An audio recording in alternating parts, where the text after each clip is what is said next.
Anti human trafficking circle Karachi نے بھی بڑی کارروائی کرتے ہوئے اشتہاری ملزم گرفتار کر لیا ہے۔ ملزم حسنین نور ویزا فراڈ اور انسانی اسمگلنگ میں ملوث بتایا جاتا ہے۔ ملزم سال 2021 سے anti human trafficking circle Karachi کو مطلوب تھا۔ کینٹ اسٹیشن کراچی کے قریب سے گرفتار کیا گیا ہے۔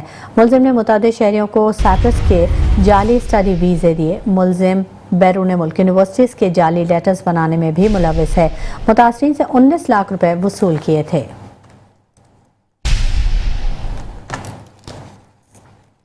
Anti human trafficking circle Karachi نے بڑی کارروائی کرتے ہوئے اشتہاری ملزم گرفتار کر لیا۔ ملزم حسنین نور ویزا فراڈ اور انسانی اسمگلنگ میں ملوث بتایا جاتا ہے۔ ملزم سال 2021 سے anti human trafficking circle Karachi کو مطلوب تھا۔ کینٹ اسٹیشن کراچی کے قریب سے اس کو گرفتار کیا گیا۔ تفتیش کا عمل جاری ہے، جبکہ ملزم نے متعدد شہریوں کو سائپرس کے جعلی اسٹڈی ویزے دیے۔ تفتیش کے دوران ملزم نے اعتراف کیا بیرون ملک یونیورسٹیز کے جعلی لیٹرز بنانے کا متاثرین سے 19 لاکھ روپے وصول کیے۔